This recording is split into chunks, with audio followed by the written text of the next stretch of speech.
Assalomu alaykum, men Kimyo Abdullayev, Uchtepa tumani maktabgacha ta'lim bo'limi psixologiya xizmat markazi rahbari bo'lib faoliyat yuritaman. Bugungi kun mavzusi, o'tgan safar men qo'rquv haqida video lavha tayyorlagandim. Hamda bugun o'sha qo'rquvni yengish yo'llari bo'yicha metodika taqdim etmoqchiman, ya'ni psixokorreksion ish qanday psixokorreksion ishlar olib borishlik mumkinligi haqida ozgina suhbat qilamiz. Demak, bugun bizga nima kerak bo'ladi? Ikkita metodika beraman. Birinchi metodikam uchun bizga mana bunday A3 formatdagi katta qog'oz, rangli qalamlar hamda mana bunday personajlar, ya'ni qo'rquvni aks ettiruvchi rasmlar kerak bo'ladi.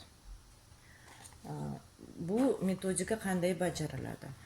A3 formatli qog'oz o'rtasiga qo'rquvni aks ettiruvchi rasm yopishtiriladi yoki chiziladi, chizilsa ham bo'ladi. Hamda bola farzandimizga shunday topshiriq beriladiki, shu personajni atrofida kimlar bor? Misol uchun, mana men bu suratda ko'rgan bo'lsanglar, bu yerda qizaloq qorong'ulikdan kechqurun qo'rqib o'tiribdi. Bu yerda vazifa beriladiki, kechqurun sen o'zing yolg'iz qolganingda, seni yoningda kimdir bo'ladimi? Yoki sen yolg'iz uyda qolasanmi kechasi? Albatta, ota-onasi bo'ladi, yosh bola bo'lgandan keyin bir o'zi yolg'iz qolmaydi. U shunday javob beradi: "Ha, ota-onam bo'ladi." Yana kimlar bo'ladi? Aka-uking yoki opa-singillaring bo'ladimi? "Ha, buvim bo'ladilar uyda." deb javob beradi.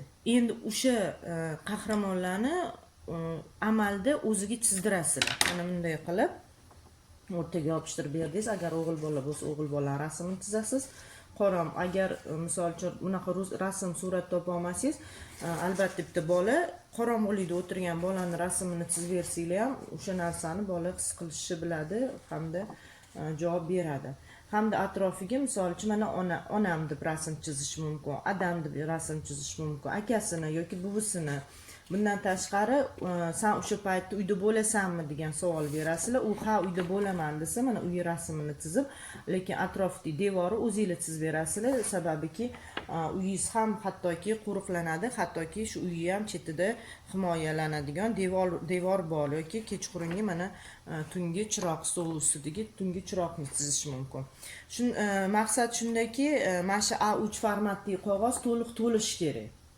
Yon atrofida umuman odam, insonmi yoki predmetlarni o'sha himoya qilish mumkin bo'lgan predmetlar, mana chiroq yoki bo'lmasa boshqa xonadagi yoriq tushib turadigan yoki hovlidagi chiroq, hattoki so'raladi boladan, o'sha hovlida yashasa hovlidagi chiroq tushadimi yoki bo'lmasa ko'p qavatli uylarda yashasa ma'lum bitta uylardan chiroq tushib turadimi yoki bo'lmasa kiraverishingdagi misol uchun kiraverishda qaysidir xonada kechqurun chiroq yoqib qoladimi degan savollar beriladi.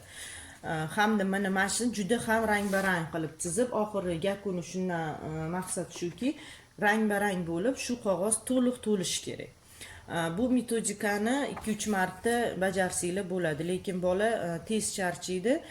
Bir safar misol uchun men maslahat berardim, surat yopishtirsanglar, keyingi safar bola o'zi qo'rquvini chizishini taklif qilinglar yoki yonida o'tirib birga chizinglar. Keyingi metodikamiz bu qora oq rangda rangsiz salbiy ertak qahramonlarini rasmi. Ya'ni bu yerda mana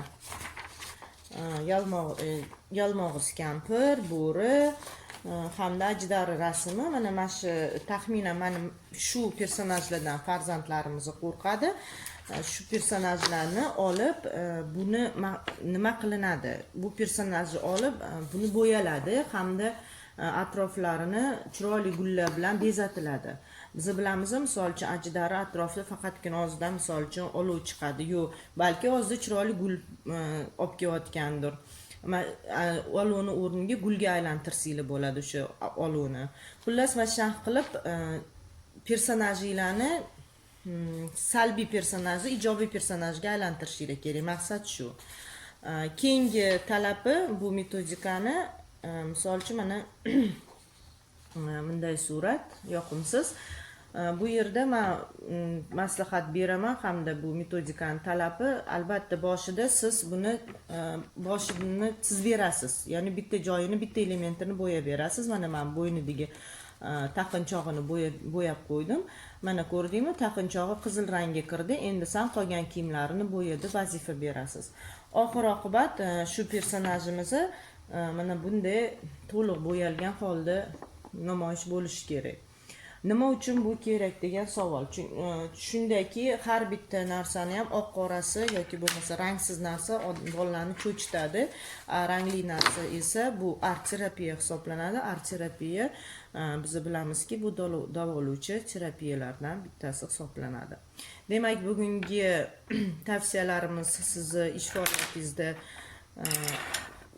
o'zini foydasini beradi deb o'ylayman. Xayr, salomat bo'ling.